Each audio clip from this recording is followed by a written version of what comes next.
Naku po, eto na ang matinding sinapit ni dating Senador Bong Revilla. Hawak na, hindi na ho nakapalag, subalit pumapalag-palag pa. Alright, welcome back to my YouTube channel. I'm Andy's Vlog.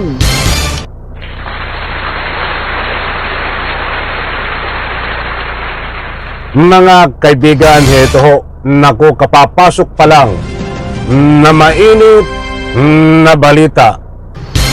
Bong Revilla, hawak na. Aba, ay napanood ko ho kung paano ito hawakan. Mga kaibigan, i-like muna natin ang video na ito. Kung nagustuhan nyo po, please subscribe my YouTube channel. Ito ay talagang marami ang may init na balita ngayong araw na ito.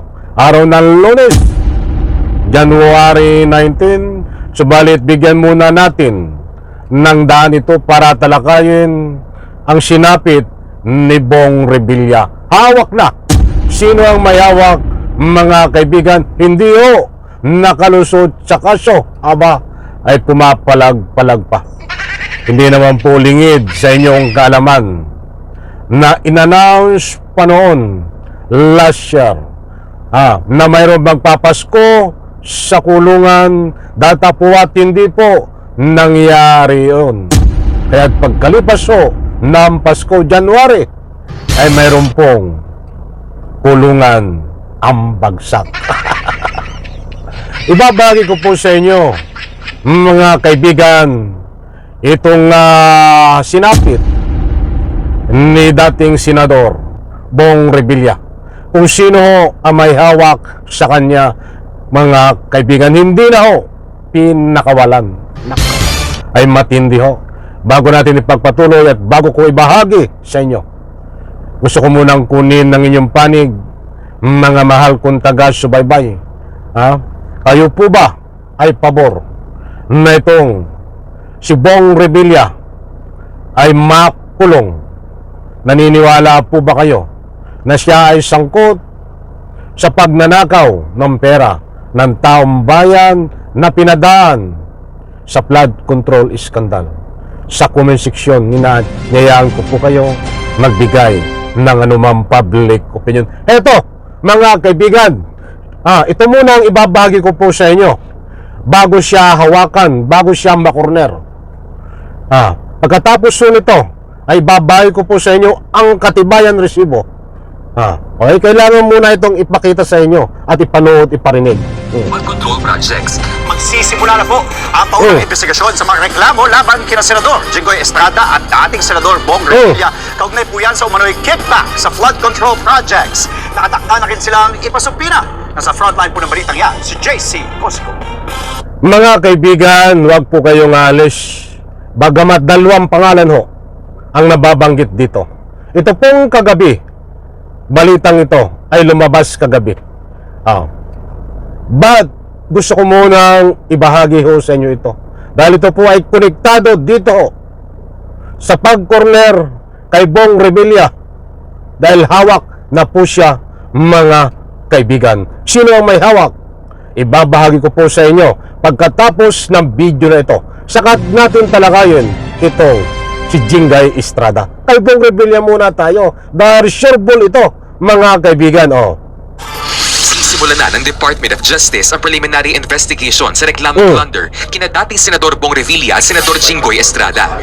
Iniugnay sila sa issue dahil sa pagtanggap umano ng kickback mula sa mga maanumalyang flood control projects. Bagay na itinanggi na rin ng dalawa. This coming week, we will be issuing the subpoenas already in connection with those cases. Dahil may amount involved dyan that encompasses not just projects in Bulacan, but nationwide.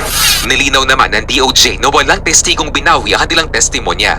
Una na ring itinanggi ng kampo ni dating DPWH District Engineer Henry Alcantara na binawi niya ang kanyang salaysay. Matatanda ang kabilang si Alcantara sa 4 na pinangalanang state witness ng DOJ. Pero sakaling may magregan sa kanilang lahat, maaapektuhan daw nito ang kanilang kredibilidad bilang mga testigo. And if you're an applicant, Mga kaibigan, hindi ko na patatapusin. Ito po ay konektado. Kagabi ho itong balita na ito. But ang balita ko na ibibigay sa inyo ay ito, kalalabas pa lang na balita. Ilang oras lang ang nakakaraan na itong si Bong Revilla ay na-corner na at hawak na. Sino po ang may hawak sa kanya? Mga kaibigan, ito po ang katibayan, ang resibo, mainit pa. Nako, nandyan ho, naka-flash sa screen. Mga mahal kong taga-subaybay, babasahin ko ho, nandiyan ang larawan ni Bong Revilla, dating senador. Hahawakan ng 4th Division ng Sandigan Bayan ang kasong graft laban kay dating senador Bong Revilla, habang ang 3rd Division naman ang tututok sa kasong malversation isinampa laban sa kanya. Kasong graft, malversation ni Bong Revilla sa flood control ni Rapol na. Napanood ko kanina ho kung paano i-Rapol itong kaso na ito.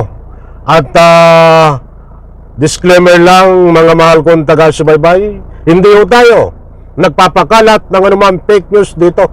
Pangunawa lang po sa nalubos ninyong maunawaan.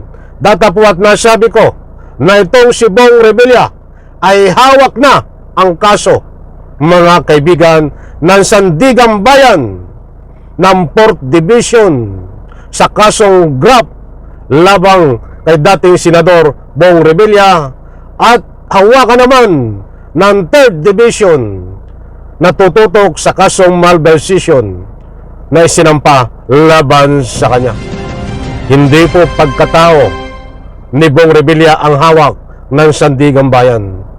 Ang hahawak lang po sa kaso, kaya't maliwanag po dito na hawak na, mga kaibigan, ang kaso ni Bong Revilla ng 4th Division at 3rd Division sa kasong graft at malversation na isinampa laban po sa kanya.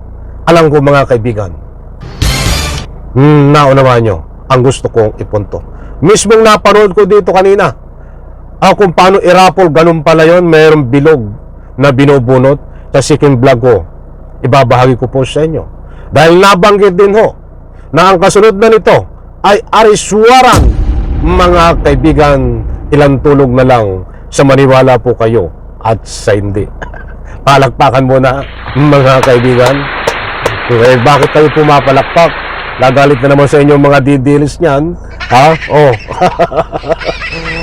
Sana po, mga kaibigan, ay nakuha nyo ang ano pang detalye dito. Bagamat kayo ay nakasubaybay at nanood sa aking YouTube channel, ay para sa lubos yung pong pangunawa. Kahit saan po kayo umikot na malalaking stream media, sa News 5 mayroon na rin, no? Balita ito sa ABS-CBN, mayroon na rin. Sa Abante News, mayroon na rin. Abante News tayo nagbatay ngayon, nandyan ho. Ay yung tinatalakay po natin ay hindi po ito sarili kong kuro-kuro. Bagkus, mayroon po tayong batayan, kahit I'm sure hindi kayo mabibiktima ng anumang fake news. Muli ho, binabanggit ko, hawak na ang kaso ng Sandigan Bayan, mga kaibigan. 4th and 3rd Division.